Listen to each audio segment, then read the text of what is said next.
Hey everybody, it's the Desert Viking today with another fun topic. So we're going to do my first video reaction here because this came up on my feed, and this kind of hits home. And not only does it impact me personally, it's something that impacts all men. And that's really the unrealistic male body standards and what it can do. So I have struggled with my body image most of my adult life. My marriage, I got married when I was young, and my wife, we'll just say, she had a lot of extracurricular activities and would constantly berate me for being overweight. She did a lot of just despicable things. And that led to a simmering hatred of my physical body. And of course, the counter thing is, I never took ownership of my physical body for most of my 20s. And so I was pretty big. I'm 6'2", but I hovered around 230 and 250 pounds. And there's no excuse for that. And I'm not trying to make an excuse for that or say, oh, boo-hoo, because yes, a lot of that was my fault. But having been athletic, having been in good shape before that, you do get treated a whole lot differently when you're in better shape than you do when you're fat. And body dysmorphia is a thing, I understand. And some of my friends have even commented, especially after my engagement broke, when she told me she's just never been attracted to me, something in my brain snapped. And I said, well, I came into this state when I moved here for her. I'm not going to tell you I wasn't athletic, but I was in a lot better shape. And COVID and all that stuff, and I gained 20 pounds. And yeah, I have the big ball belly, and that's just not attractive. And they were talking about male dysmorphia, and they're like, well, body dysmorphia, excuse me. And they're like, well, you're not fat. I'm like, I was 28.5% body fat, guys. That's obese. So yes, I was fat. So I don't think I have that. I have a dislike for not being in shape. And the reason that is as well, you certainly get treated a lot worse in life than you do. So as opposed to when you're in good shape. So we're going to watch this little video. This is fairly long. I may skip through some parts, but we're gonna talk about this one. So let's check it out. If you search Google for the perfect male physique, something interesting shows up. The same for men's health. This wasn't always the case. Now, let me close those tabs before I start getting strange looks again.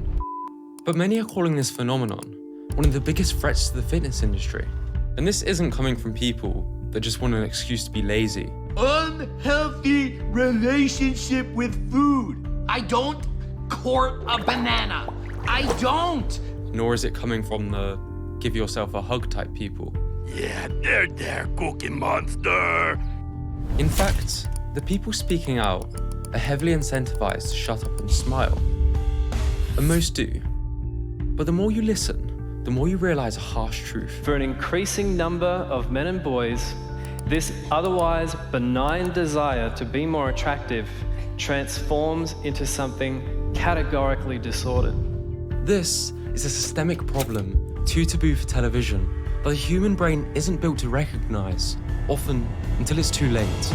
No, there's no short, secret recipe for it, you just have to... Don't do this at home. I don't ever want to be in that good a shape again.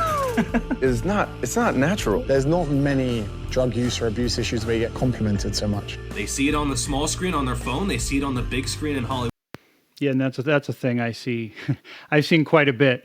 The number of guys down at the gyms that I've been a part of that juice like that is pretty high.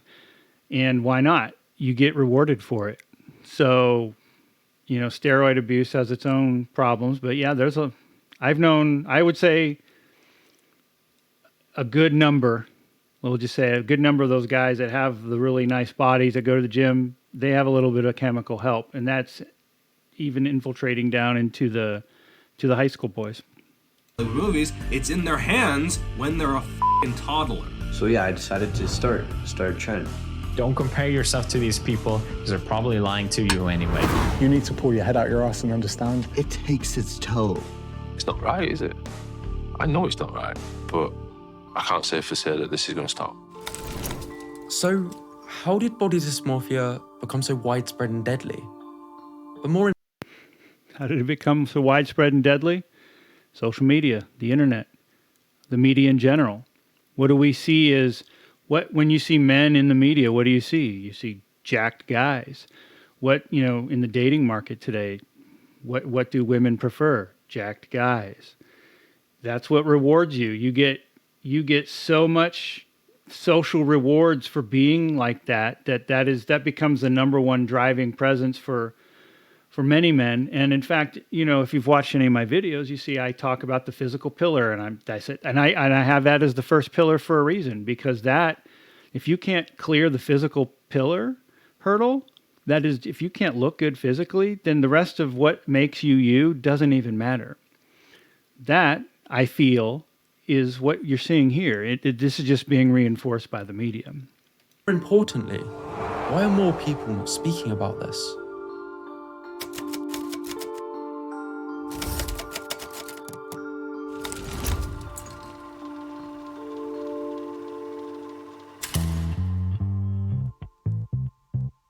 What is the perfect male physique? For me growing up, it was something like this. Health magazines suggest the same.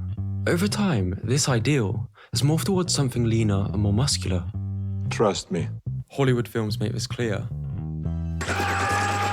Similarly, with reality TV shows, female dolls are criticised for becoming unrealistic, but male dolls are arguably even worse. 1960s G.I. Joe looks like he's about to unveil the iPhone.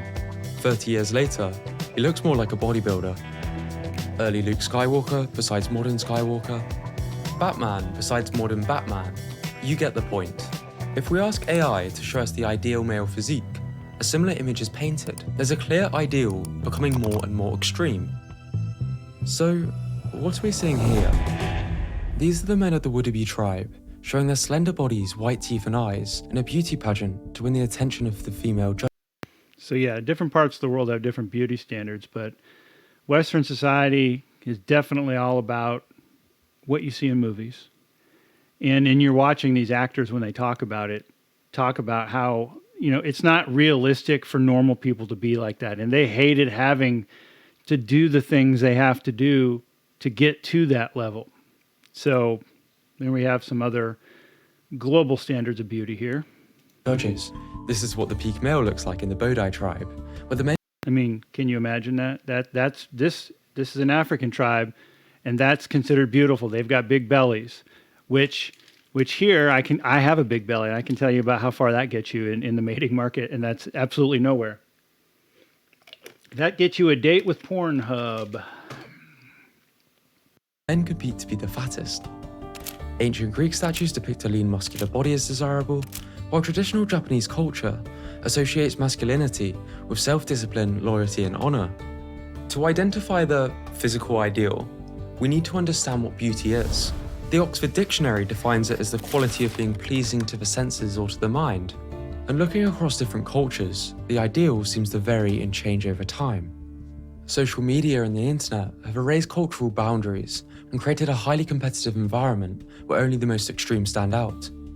This emphasis on leanness and muscularity isn't just a Western thing, it's gone global. We are witnessing the homogenization of the ideal male physique, what some refer to as hypermasculinity.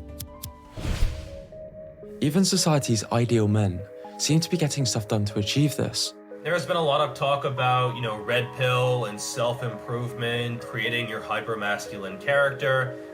Looking like you swallowed a shovel is probably not the answer. The psychology that somehow would have led to this guy thinking he needs a jaw implant or something, I can't even fathom. A self-improvement can absolutely go too far. We aren't just talking Greek statue physiques. That was past long ago. From facial aesthetics to height and muscle definition, some of the methods men are using to achieve such ideals you might find disturbing. Disturbing is not even, well, yeah. Yeah. It's going to go into there's some painful things that men are doing to achieve this this look, and it's just absolutely breaking their bodies. They're breaking their bodies, and it's seen as acceptable. It's seen as something that we want to do. Like people are rewarded for doing these things, and I think that's part of the problem. We're rewarded for doing this type of stuff. I want to say it's like idiocracy, but I don't even know. Like, I don't know what. It's certainly social media has a heavy hand. That smile you see is from a man who just had his bone shattered in a surgery to add 2 inches to his height. A painful procedure that more and more men are getting. Although Mukesh recorded the physical pain at a 9 out of 10, he stated it was less than the emotional pain he felt when people mocked him for his height. Do you hear that? He had his legs broken and listed his pain as a 9 out of 10. So that's excruciating, but he said that's nothing compared to the emotional pain he felt from being mocked for being short. You know, and I think that's it. Really, that hit home for me, because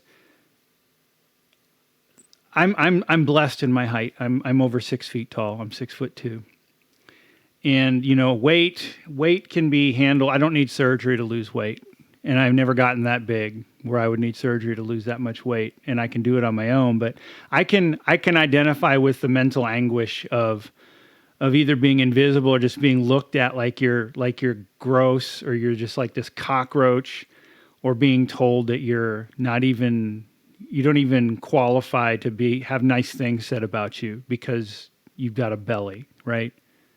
I can identify with that, because that's the thing that I deal with, that I've had to deal with most of my life. It's just something you can't. If you've never had to deal with that, you can't fathom that. So here you got people breaking their legs, literally breaking their legs because of that emotional, what you go through. We'll get rid of those love handles too. Other men are getting abdominal implants, with some injecting oil into their muscles. Each year, over 2 million Americans have cosmetic surgery, a number that's rising, with many trying to achieve an instant boost in muscularity. Total spent on my body modifications is $950,000 US. Now, people can do as they please, but for many, one cycle of surgery is never enough. Bigorexia is a dysmorphia people have, where they never see themselves as muscular enough. Really, I'm very curious as to why my waist is thicker than usual. Upper chest needs work. Why is my waist so thick? My arms just aren't big enough in comparison to my chest and my back. Of course, this can lead them down a path of steroid abuse. When I was 15, I did something crazy that changed my life forever. And with the rise of steroid-like compounds readily available to buy on the internet, many teenagers are shutting down their hormones for a more muscular physique. Do I take any supplements as a 15-year-old bodybuilder? Yeah. And again, I've been in gyms most of my life. This is more common than you think. Natural bodybuilders, that natural look. I can't tell you that it's less or more common, but I will tell you that I know, and I've seen so much of this steroid type use because it's a shortcut to getting pretty, basically, when it comes down to it. Let me show what to take. I'm currently on 15 milligrams a day of Rag 140, so 25 milligrams a day of MK677. You might argue these people are just morons. However, some of the methods used in Hollywood are also questionable. I was eating so much chicken breast that the hardest part about it was actually chewing it all. So I would just put it into a blender, blend it all up, and just drink chicken. In fact, to achieve his physique in Baywatch, Zac Efron was also taking powerful diuretics to dry himself out. When I was done with that movie, I don't ever want to be in that good a shape again. Really? I don't think it's surprising that many people struggle with disordered eating habits, like Freddie Flintoff, who developed bulimia. I became known as a fat cricketer, really. That's when I started doing it. You put your fingers down your throat. As you gag, you bite into your hand so hard. The wrenching to get it out. It's not right, is it? I know it's not right, but I can't say for sure that this is going to stop. If you can look past the airbrush marketing and Hollywood magic, eating and exercise disorders amongst celebrities are everywhere. So if I'm going to get a girlfriend, I got to have a six-pack. And so I thought that if I didn't eat anything, well, I wouldn't get any fat. And then if I worked out a ton, I would get... I mean, that's if you've been a man and you visited dating sites, yeah, you have to have a six pack, and if you don't, you're gonna be you're gonna be skipped over. So yeah, I can definitely affirm that one. Get big and muscular. Meanwhile, some of the biggest influencers are using Photoshop, Videoshop, and other deceptive practices to stand out on social media. Here in the Western cultures, there has always been a tradition of muscularity, but in the last several decades, this emphasis on male muscularity seems to have accelerated. No matter where you look, this can be seen. Yet, nobody wants to admit it. So, where could this change be coming from? And what could be driving it? Over time, the Hollywood portrayal of the ideal man seems to be getting more and more muscular. So when I got to Orange is the New Black for the first shirtless scene, I definitely did some unhealthy crash dieting. And being in TV long enough, I'll tell you this is something that almost all actors and actresses do for these shirtless scenes. They often achieve their physiques through aggressive crash dieting at the expense of their physical health to meet Hollywood's demands. It's a couple hours a day, and it was brutal. The tricky part was eating. The same occurs in Bollywood. So putting on the weight was fun. I could eat and drink whatever I wanted and have a great time. And I had a ball. I have to say I had a ball. But it was also most uncomfortable. Even my wrestling training was affected because I was carrying so much weight that I couldn't really move fast enough. This was the silver era of bodybuilding. This is the gold era. And this is today, with many bodybuilders displaying bubble gut. You're ripped, you're huge, you look fantastic. No stomach, no nothing, no problems. Because people do not come to a show to see bellies. And if they want to do that, they go to maternity ward or something like that, and they can see plenty of stomachs there. Columboism is a side effect of heavy steroid usage. I'm not talking about my belly. Probably don't need to tell you, a similar physical progression can be seen in reality TV. Seriously? It's like you're photoshopped. This is Jason Momoa, Aquaman. His physique, labeled as a dad bod. Same thing for an off-season bodybuilder, Chris. That's the thing that I love. So they talk about the whole dad bod movement. Like, oh, no. Like, women love dad bod. You know, women love dad bod. This is what they think dad bod is. Check that out. That's dad bod. Or Jason Momoa. That's dad bod. That's not dad bod. That dude's athletic as hell. That dude's got great body fat composition. But that's dad bod. Bumstead. Can you rate this guy's physique for me, then? 10. Can't see him. Oh. Part of me wants to put these warped ideals down to improving knowledge, resources, and just a natural result of increased competition. But the rise of cosmetic drugs, technology to manipulate videos, and the super competitive social media environment where people only post their highlight reels, it can be difficult to separate social media from reality. But others have argued there's a darker side. You see, some people profit immensely off these warped ideals. An invisible hand. Sounds very tinfoil hat, but to understand this perspective, we need to go deeper. To the man who wrote the book on propaganda and shaped the world of marketing as we know it. Deal with the rapid rise of the internet, whether intentional or... So I did kind of skip over that propaganda part, but it's true. So the propaganda part, just to kind of summarize that, and I'm doing that so that this video doesn't get super long. But the propaganda part is, in the 1920s, women didn't smoke. And so the cigarette companies wanted to get, they wanted more people to buy their products. So they started injecting women's liberation movement in the 1920s to say, smoke, liberate yourself. Show the man that they don't control you. And like overnight, women started smoking for that very purpose. So propaganda is a big push. Social media is a huge push. We get on social media, we get on Facebook, and what do we see? We see everyone's perfect lives. We see, in a lot of cases, airbrushed photos of people. This is becoming more and more common. Like, you don't know how easy it is to take a picture of yourself and go through Photoshop and make yourself look more muscular, or cut the fat off, or, remove parts of your face so that you look thinner. This is something people are doing more and more commonly. I wouldn't even say this is rare. And now when you have AI in the picture, Photoshop has an AI element to it now where you can add things, to your pictures. That's just going to get more and more. We're like, you're not even going to know. I would argue that we're out there today. We don't even know what's real today. because what we're shown in social media and what we're shown on Instagram and what we're shown on everywhere are not real. They're not. It's not real. It's people pretending that their life is great and that they look like this, and they're setting these ideals. And I know for my relationship that failed, like she was on social media watching all of these idealistic things, and it makes you ripe for hopping to the next big thing, because real life's boring. But on social media, that person's traveling everywhere, and they're muscular and they've got this giant following, and that is what it is. Or not, the display of unrealistic and deceptive ideals in the media exploits our cognitive biases, often to the detriment of both mental and physical health.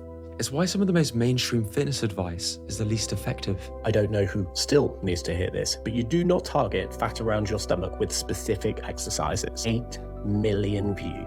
Oh, let's ask the average person what they think. Let's stop asking the average person what they... Do you know how f***ing stupid the average person is?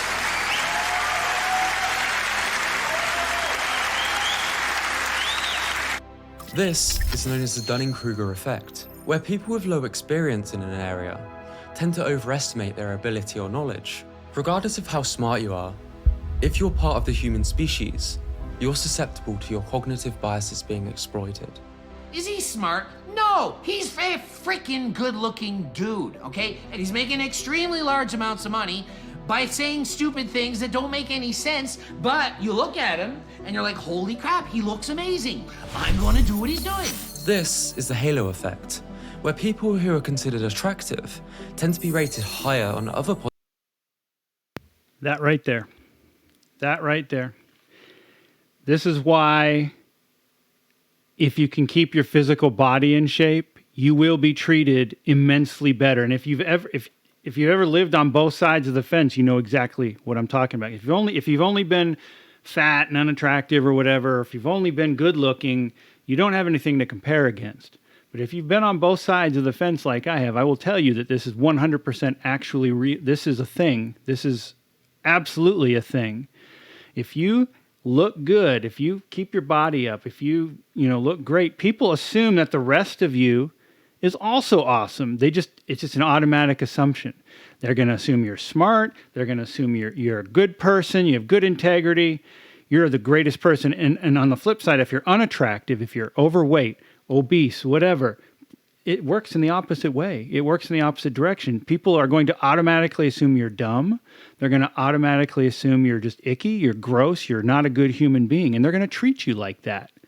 And this is where, again, and social media amplifies this, this is where I feel strongly why you're starting to see these unrealistic male body standards taking their toll. Because anyone who's anyone knows that this is real. They may not want to admit it, but this is super for real. This is not even in just dating. This isn't even trying to find women if you're a guy. This is everything. You will be treated better professionally, academically, you name it in life. You're going to have a lot easier of a time if you keep your body in shape and you look good. Positive traits as well. If you were to look at this podcast there. Is this some cheap shit, Joe? No, that's the shit, bro. You see that curtain down the back? Fats and meats and never eating carbs. But the way that he's tried to mimic the guest position on Joe Rogan, you fucking piece of shit. Social proof is another, where simply a large following can make a person more trustworthy. By presenting a certain body type or standard as the norm, marketers create a reference point that influences our perceptions of what is desirable. The anchoring effect.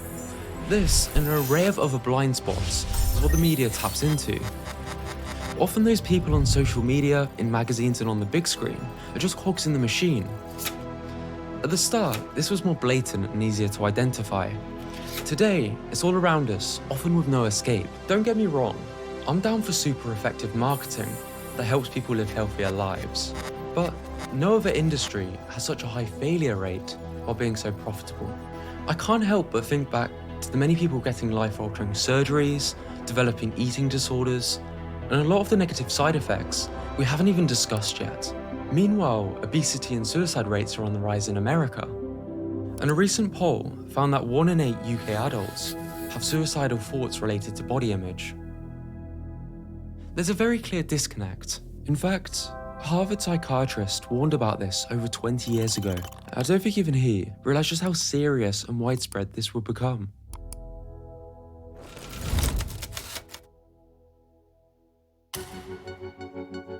The many problems men have with their warped physical and it's only going to get worse. It's just like a train, and it can't stop now. It just keeps on keeping on. Self-perception was grouped under an umbrella by Dr. Harrison Pope, the Adonis complex. Adonis was half man, half god, according to Greek mythology. Visual perfection, the god of beauty and attraction.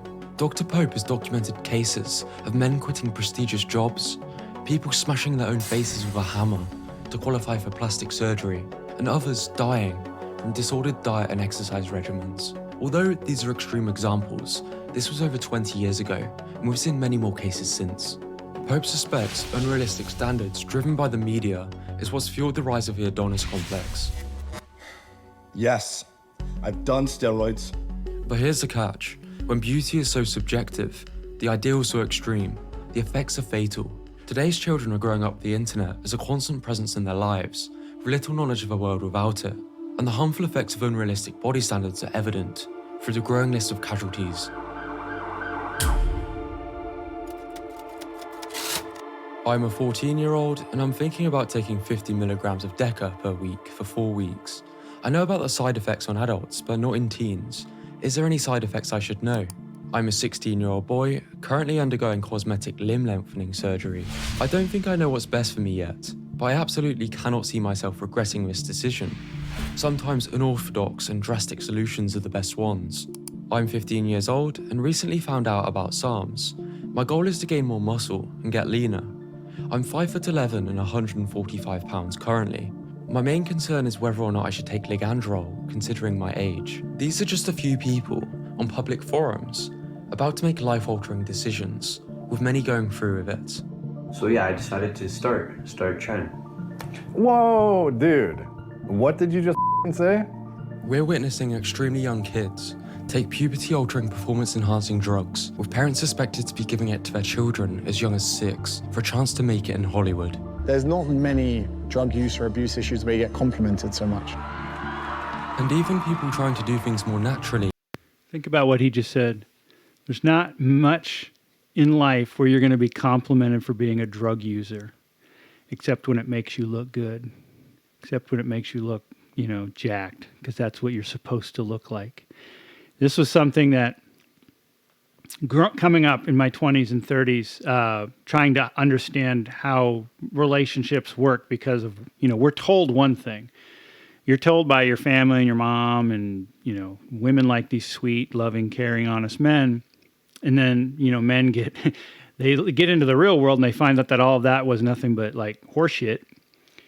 And what women don't care about that stuff. Women care about your body. Like that is the number one thing that, at least in your 20s, that they're focused on is, how big you are in terms of like muscular and how nice you look. And I remember being told, because I was overweight, and I was being told, well, yeah, you're inferior, you're not attractive because you're lazy. Obviously, you're lazy because you're fat. So this is why I started endurance running again, and I'm putting all this work in. They didn't care. You're lazy, and then and you're not healthy. Okay, and I'm being overweight. I'm not going to get into that discussion, right? It's not healthy, but they'd be with these guys that looked great, but smoked, drank, did drugs, and I don't mean like smoke pot. I'm talking like they did coke and things like that. But that was fine. That was okay. Why was it okay? Because they still looked good. So it had nothing to do with being healthy. It had never had anything to do with being healthy. It had to do with they looked socially acceptable. A suffering. I know I look like complete rubbish, right? When you train every single day for like 2 hours, do a load of steps, get like 4 hours sleep, you have no team to support you, and everything is being done just by you, it takes its toll. In life, there is this feeling that we all live with inadequacy. There is this call to achieve and to go beyond all expectations, to outperform. Yeah, and I've been at a few of these funerals. I've been at a few of these funerals where men took their own lives because of inadequacy. They felt like they weren't men. They weren't men because they weren't living up to the standards of society, whether they were overweight or they couldn't find good work or whatever. They were invisible most of their lives, and they do this. And you have to go to this and put them in the ground. From other people, to measure oneself against a panoply of influencers and gurus, to work ridiculously long hours. Scott was one of the more wholesome fitness YouTubers, doing much of the things we see Hollywood boast about. Yet, it seems to have contributed to his early death. But I've set it up, you're gonna think I'm gonna go up. Oh, shit. I remember seeing a 19-year-old die of a heart attack in the local paper. 4 different steroids were found in his system, with a suspected enlarged heart a contributing factor. Similarly to bodybuilder Dallas McCarver, who collapsed on stage, recovered, and sadly passed away with a heart almost 3 times the size it should have been. A lot of people are speculating how much testosterone was this guy actually injecting to get a 55,000. This shit right here. This shit right here. These people dying of enlarged heart because so they can look. I mean, it makes me really want to cry when I see this. It hurts. It's that I don't know. I have no words. 1,000 nanogram per deciliter total T. There's tributes on YouTube for all of the bodybuilders who pass away. Each year, their age is getting lower. Someone is literally going to have to die on stage before something changes in bodybuilding. Maybe these are extreme cases, but if you actually listen to what the very celebrities many look up to are saying, a very different side gets presented. It's hard to look like, even if you do work out, to be that kind of in shape is not natural. The way they achieve their rapid transformations is often highly unsustainable. For guys, that's unrealistic, I'm telling you. Zac Efron actually went through a phase of depression and insomnia after his brutal drug-assisted Crash Baywatch regimen. Channing Tatum, Luke Jackson, Ed Sheeran, Tyson Fury developed eating disorders and are warned about their unsustainable practices. I started noticing it for the first time when I just started rebelling against a gym. And these people have the top coaches and doctors at their side. Truly, I don't know how people that work a 9 to 5 actually stay in shape because it's my full-time job and I can barely do it. When studies are suggesting the majority of men are now displaying signs of body dysmorphic disorder, it's an issue that's hard to ignore. But yeah, and I'm probably a part of that as well. Like, you know, I can look into the mirror and I can logically say, okay, you know, I want my body fat to be a certain percent. Mine is less than 18% is what I want. Because I've read, you know, between 9 and 19% that's healthy. I'm not interested in anything else. I'm not interested in being huge, but yeah, man, like if you're not, that's the thing. If you don't look like you belong on a movie screen, you don't exist. And that's what drives a lot of this. Like, no one wants to be invisible. 54% of men, the majority of men, display signs of body dysmorphic disorder compared to 49% of women. This isn't about gender. This isn't about men have it easier, women have it easier. Both of them, we have our own issues on either side. But, dude, you know, we do what rewards us as animals, because that's what we are. We're animals. We do what's going to give us rewards, and we avoid what's going to punish us. But I would think death is a punishment. People will do these extreme things. They see being seen as invisible and alone as worse than death. Think about that. Because of a stigma, speaking about this, seeking help, or even thinking about it is seen as weak, with many willing to end their lives or pin themselves because help isn't as macho. And even those who look the best aren't immune to this, because everything is subjective. Just putting this channel up, I've gotten several things about, I've been mocked for posting this stuff. I've been mocked and made fun of because, you know, dudes aren't supposed to do this. Why are you doing this? You're making yourself look like a little bitch by posting stuff like this. Right, because we're men, we think that trying to go get help makes you weak. Makes you weak. I look like a normal, reasonable human being with like an acceptable amount of like muscle tone, right? But still in my head, there was like this crazy just distortion, body dysmorphia. This doesn't mean you shouldn't find people in great shape motivating, just that even your favourite idols get older and struggle with these things. Yet, it doesn't get much coverage because it's not as glamorous. Resistance training and having high goals isn't inherently pathological. I have respect for anyone who achieves an impressive body transformation, especially if done honestly. However, unrealistic body standards can have deadly consequences, regardless of where you think this stems from. Many point to Hollywood actors, supplement companies, dolls and clothing companies. I get why some people want to see the fitness industry burn to the ground, but pitchforking individuals and stealing kids' Power Rangers probably isn't the answer. It's just a doll. It's just a stupid little plastic doll. Nor is polarizing people with men or women have it worse arguments. There is no them and us. The market decides what sticks, so mass awareness is a big part of the solution. You vote with your money and attention. This isn't necessarily better than this, nor is this than this, and definitely not this or this. It's up to you to discover what you really want, and not have others decide this for you. Dr. Pope suggests the following as potential outlets if you get caught up. Personally, I still go to the gym. While I'll never look crazy, it's been very satisfying to get closer to a goal that I had as a kid, especially considering I don't think it's an unhealthy obsession anymore. Ironically, with progress being the best, once I chilled out and focused on other things. I realised the hard way that looking good means nothing if you don't feel good. If you ever try to get in shape, please understand this. It's all I'm trying to get across to the video. I don't often ask, but sharing this video wherever you can would really help a lot. Self-improvement is supposed to enhance yourself as a person, not replace yourself. So, the perfect male physique, based on the evidence, it never existed. It's what you believe it is. I just hope trying to get there for you isn't as deadly as it's been for so many people. All right. So yeah. That one hit home with me because I'm not trying to reach the perfect male physique, but I'm certainly driven in my physical goals to not be invisible.